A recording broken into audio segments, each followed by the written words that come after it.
When I met Nancy's father to formally introduce myself for marriage, he looked down on me and suddenly started yelling. "You're a high school graduate, I hear. I won't let my daughter marry a high school graduate." Although I was somewhat prepared, it was still harsh to hear. I thought, what an unfortunate girl Nancy is. At the same time, I wanted to rescue her somehow. "Hey, you high school dropout, get out of here right now," he continued. "Understood, I'll leave," I said, and then called my secretary on the phone. After a while, my secretary entered the room. "Who are you?" Nancy's father asked. "I am Michael, and I turned 62 this year. Unfortunately, I'm still single. It's not that I was never interested in marriage. There were women I thought about marrying in the past, but we never made it to getting married and eventually broke up. Each time, I would dive back into my work, and before I knew it, I had reached this age.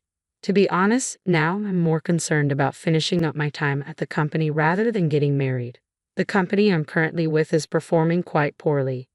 Identifying the causes of the decline and turning things around is what I consider my final job. I joined this company 2 months ago, and I have finally gotten used to it, but the atmosphere of the company is pretty bad." "Good morning." "Oh, good morning." Her name is Nancy. She works in accounting at the company, and she's been helping me figure out solutions to the poor performance. She must be 32 this year. To me, she's like a daughter, very serious and incredibly helpful. Lately, I can't stop thinking about her. Sometimes she looks incredibly troubled. "What's wrong? Is something the matter?" I asked her. "Oh yeah, I'm fine," she replied. "You can always talk to me about anything." "Thank you." We always have these kinds of exchanges. A few days later, I had to go to another department, and it was late when I returned to accounting. Everyone had left, and the office was empty except for Nancy, who was still there. "What? Still working?" Asterisk, sniff. Asterisk, when I looked, I saw that Nancy was crying. "I'm sorry, what's wrong?" "Well, I might not be much help, but talking about it could make you feel better. Won't you tell me what's going on? I shouldn't trouble you with this." "Don't worry about it. It's the least I can do for all the help you've given me at work." With that, Nancy finally opened up. "I'm sorry to worry you. Sometimes I wonder what I'm living for. I'm scared to go home." "Did something happen at home?" When I said that, she began to speak quietly. Her parents were what you'd call toxic. It seems like her entire salary from this job is being siphoned off by her parents, especially Nancy's mother, who seemed quite greedy about money. "This month's paycheck is too small, isn't it? That's all of it. You could increase it by working overtime, right? Children are supposed to make their parents' lives easier. This amount won't ease anything. You're really useless." On payday, she was typically told things like this, and her entire paycheck was taken away. "And the president of this company is my father." "What?" I had yet to meet the president. I think my father only sees me as a tool of his own. According to her, Nancy's father likes to dominate, and even at 32, he checks her cell phone every day. Since the parents pay for the cell phone, they feel it's only natural they have the right to check it. "Hand it over now." If she refuses to hand over the phone, "If you don't hand it over, I'll cut off your phone," he threatens. Since Nancy's salary is entirely taken by her mother, she couldn't possibly pay the cell phone bill herself. He checks all her contacts in the phone, and if any men's names are saved, they are immediately deleted in a tyrannical fashion. If she comes home late, she's interrogated about where she was, who she was with, and what she was doing. It seems Nancy's father wants to keep her tied to the house. He wants her within his sight and making his life easier. Hearing this, I understood why she was so considerate. It made strange sense to me. I also began to understand why her father had her working in his company. If she's within sight, any man approaching her could be immediately deterred. Then why hasn't he said anything to me? Is it because of my age? Am I not considered a threat? Does he even realize I work at this company? All these questions started floating in my mind. Meanwhile, Nancy continued speaking. "I don't have any freedom. It seems like I've always had to live for my parents." "Has it always been like this since you were little?" "Yes, always. It seems this wasn't something that just started recently." "Useless. I don't need you anymore. I'll throw you away." From a young age, Nancy was raised hearing things like this. Because of that, she did the household chores instead of her mother to feel needed. Nancy's mother can't do housework, and when Nancy tries to clean up, is that some kind of sarcasm? Nancy's mother would start raging if she stopped cleaning, and she'd be scolded for that too. As a child, she was troubled about what to do when her mother was in a bad mood. Her mother just wanted to yell, talking endlessly when angry and not listening to anything Nancy had to say. If Nancy ever tried to voice her opinion, it would set her mother off. Nancy had to keep saying yes until her mother was satisfied. I was a child, so I didn't know about the term toxic parents. I took everything my parents said as absolute, believing that everything that happened was my fault. I thought about leaving this world many times. How can I get some relief? If I were to leave this world, would anyone be sad? Even now, she finds herself thinking these thoughts. The painful expression she sometimes showed me now made sense.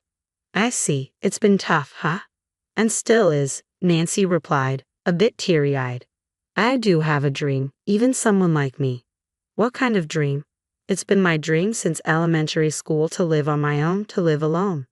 You're thinking, is that all? Well, yeah. My parents see me as nothing more than a maid, a cash cow. I want to get away from such people. I want my own time. Is it wrong for me to feel this way? Not at all. And I think it'll come true soon. What? Hearing Nancy's story made me think about how unfortunate she was. At the same time, I wanted to somehow rescue her. You'll need to be ready to leave your parents, but can you do that? If you stay with your parents, Nancy, you'll be ruined. I have a plan. As I listened to Nancy, I explained the plan I had thought of. Really? Can I do that? Nancy seemed quite surprised by my plan. Yes, my plan was for us to pretend to get married so you could leave your home. They'll find out it's a lie soon enough. That's okay. It's after you cut ties with your parents. Given my age, Nancy's parents will definitely oppose it. If they oppose, you can just say you're cutting parental ties and leave. But I actually only have a high school diploma. My parents thought it wasteful to spend money on university, so they didn't let me go. What company would hire someone with just a high school diploma? Don't worry about that. I'm a high school graduate too, and there are plenty of companies that would hire someone like you, Nancy. I guarantee it.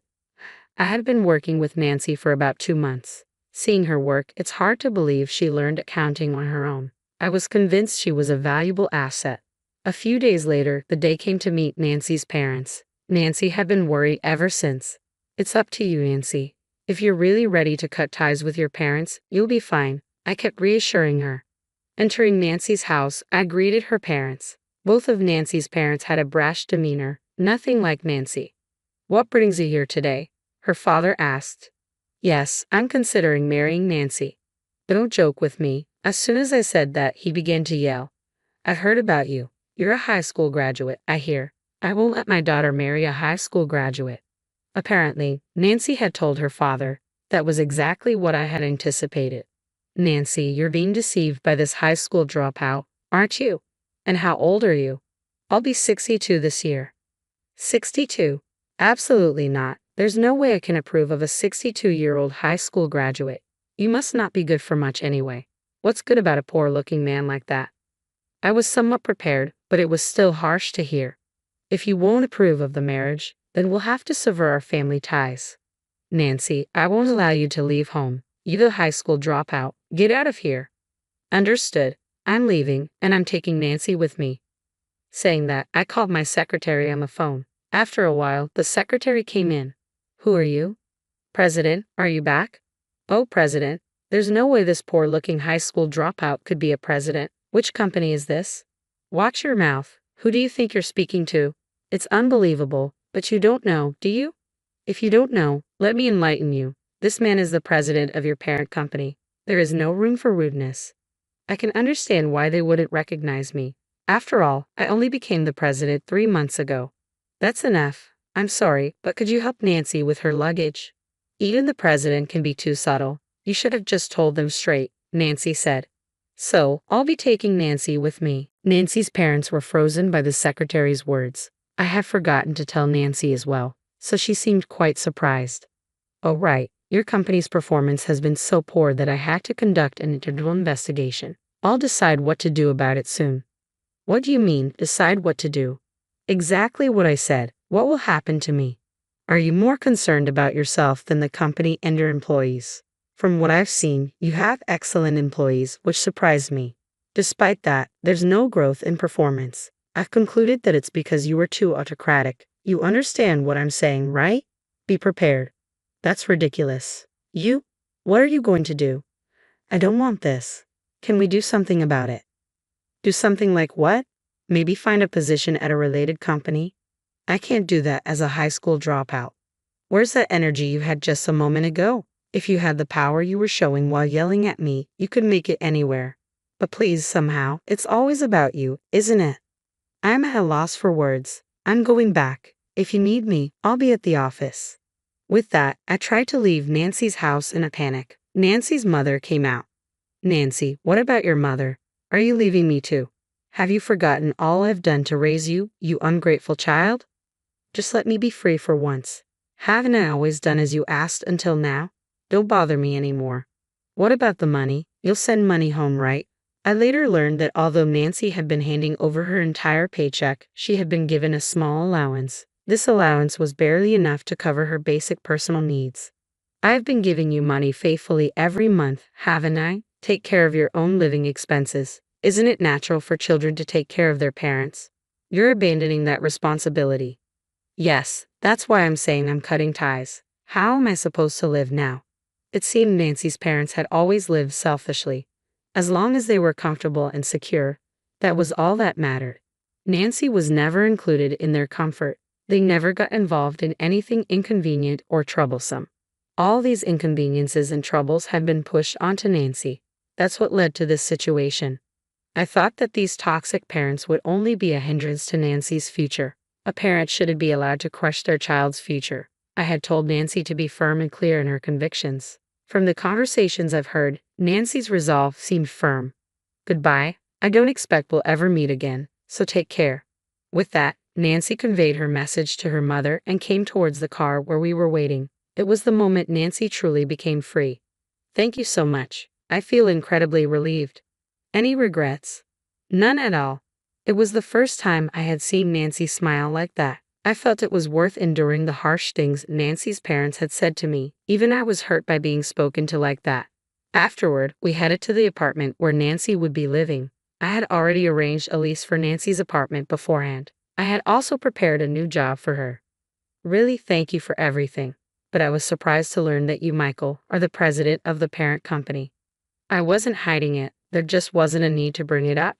From now on, you walk your own path in life. If you have troubles, I'm here to help. Saying this, I parted ways with Nancy. A few days later, Nancy's father came to the office. I apologize for my behavior the other day. You can do whatever you like with that girl. Please don't give up on our company, he said. His attitude significantly changed from before. Doesn't he care about his own daughter? I thought about asking, but I refrained. Don't worry about your daughter. I'll support Nancy so she can live the life she desires. But as for the company, I informed Nancy's father that he would have to resign as president. In return, I promised to continue the business by covering the deficits. How about that? This way, the company can be saved and employees can be retained. That's good, isn't it? That is. Nancy's father's complexion rapidly changed. Oh, what's the matter? I have worked tirelessly for the company. I cannot accept this outcome. I thought you might say that. Did you think I knew nothing during my internal investigations at the subsidiary? I visited various departments and heard stories about the president. It seems you've been treating the company as your own personal property. The employees aren't here just for you. Even if I were you, I'd make the same decision. Nancy's father sank to his knees. What will you do? It might be best to comply gracefully. Abandoned by your daughter, haven't you reflected a bit? Stop looking down on people and using them. Nancy's father was completely dejected, but it didn't end there. He was also under suspicion for embezzlement. He must have been hoarding quite a sum for himself. How long he had been embezzling money would soon be discovered. He probably didn't want to lose his position, enjoying the perks as long as he could. But such times cannot last forever. A few weeks later, Nancy's father was taken away by the police. I believe the police will uncover everything and he will never be able to return to his former life. After having made so many people suffer, he must face the consequences.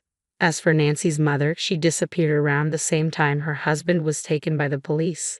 Perhaps she realized she could no longer siphon money from her husband or daughter. I wondered if Nancy's mother might be holding on to the embezzled funds, but I decided to leave everything to the police. Just when everything seemed to have settled, one troubling thing occurred.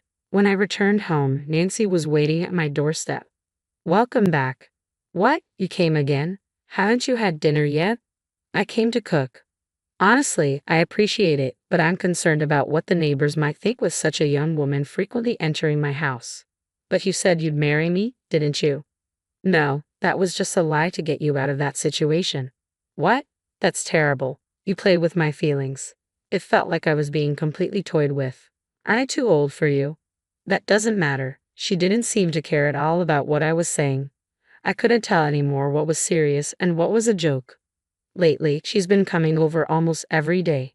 After a few months, there I was, living with Nancy. I had given in to her insistence. Isn't there someone more suitable for you? I found myself saying things that sounded like a father. Please don't ever say that again. She would get angry when I said that. You finally have your freedom. You should enjoy your life. I am enjoying my life. Being with you, Michael, is my choice, she said and continued to take care of me diligently. Does it bother you? No, not really. I am actually quite grateful. But I want you to use your time for yourself. It is for myself. I want you to need me, Michael. Being with you, I feel at peace. When I'm with Nancy, people often think we're father and daughter. Perhaps sensing how I felt, Nancy said, "You worry too much about what others think. The world isn't going to make us happy, right? I've decided to seize my own happiness." Honestly, I'm perplexed by Nancy, but I think it's not too bad. I guess this must be happiness, as I'm beginning to feel it.